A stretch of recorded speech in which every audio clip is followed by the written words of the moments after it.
1 लाख करोड़ की लागत से बन रहा 1386 किलोमीटर लंबा दिल्ली मुंबई एक्सप्रेसवे जब बनकर रेडी होगा तो इस पर गाड़ियां 120 किलोमीटर प्रति घंटे की रफ्तार से फर्राटे से दौड़ती हुई नजर आएंगी और ये 24 घंटे का सफर महज 12 घंटे में पूरा हो जाएगा। आज के इस वीडियो में हम आपको बताएंगे एक्सप्रेसवे का लेटेस्ट कंस्ट्रक्शन स्टेटस और पिछले 4 सालों में दिल्ली मुंबई एक्सप्रेसवे का रियल एस्टेट पर क्या असर पड़ा है। हम एक्सपर्ट से बात करेंगे और मैजिकब्रिक्स डेटा के जरिए आपको वहां के प्राइस एप्रिसिएशन के बारे में भी जानकारी देंगे।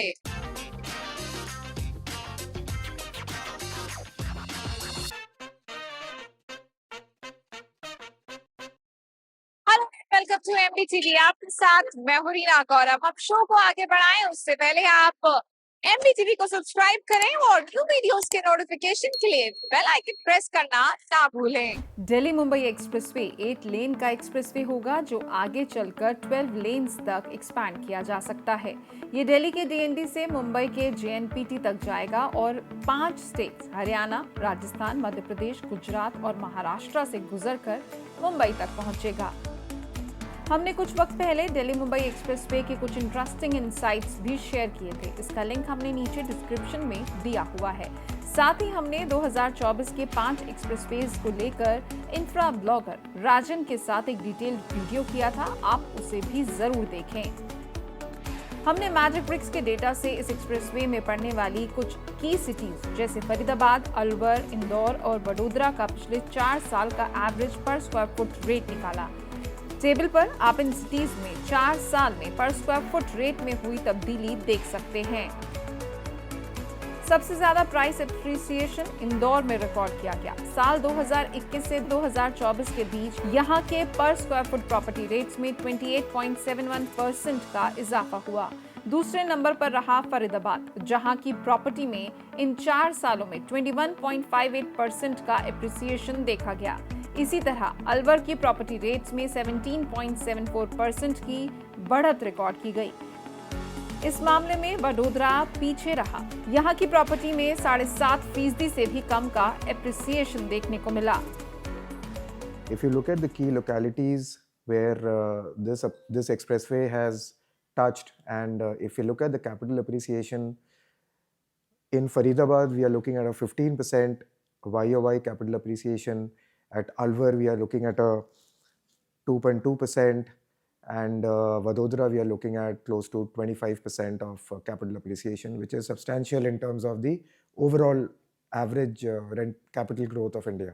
Well, first is there will be development around the key cities which I just mentioned. Second homes or holiday home segment will definitely prosper around this expressway.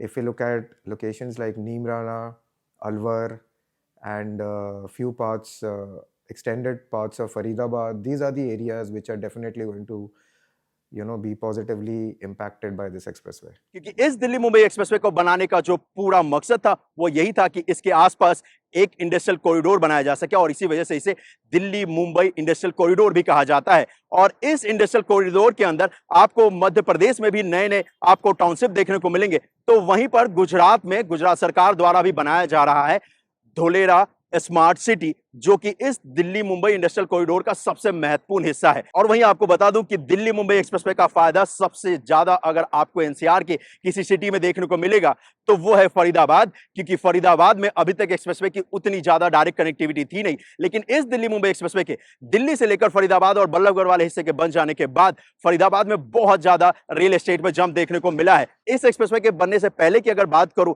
Rajasthan वाले हिस्से पे, अलवर वाले हिस्से पे, तो रियल एस्टेट में कुछ खास आपको वहां पर देखने को नहीं मिला था। लेकिन आज एनसीआर से देश भर से लोग राजस्थान के अलवर जैसे हिस्से में, भरतपुर जैसे हिस्से में, नौगांव जैसे हिस्से में जाकर इन्वेस्ट कर रहे हैं, क्योंकि इसकी मदद से आप अलवर ट्रेवल कर सकते हैं सिर्फ 1 घंटे में।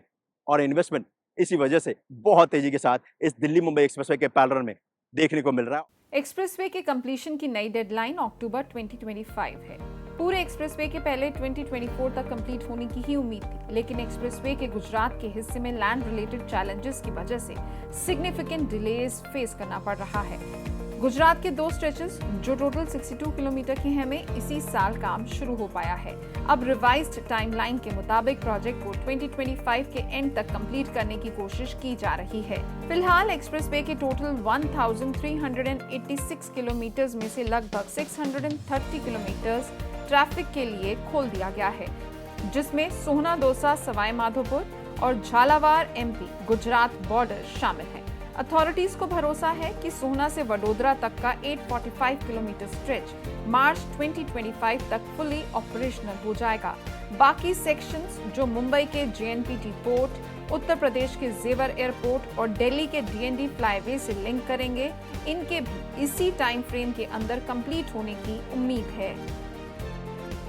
दिल्ली मुंबई एक्सप्रेसवे के चलते जयपुर, अजमेर, किशनगढ़, कोटा, उदयपुर, भोपाल, उज्जैन, अहमदाबाद, इंदौर, सूरत और वडोदरा जैसे फाइनेंशियल हब्स की कनेक्टिविटी भी और बेहतर होगी, जो फर्दर इन जगहों के रियल एस्टेट को बूम देगा।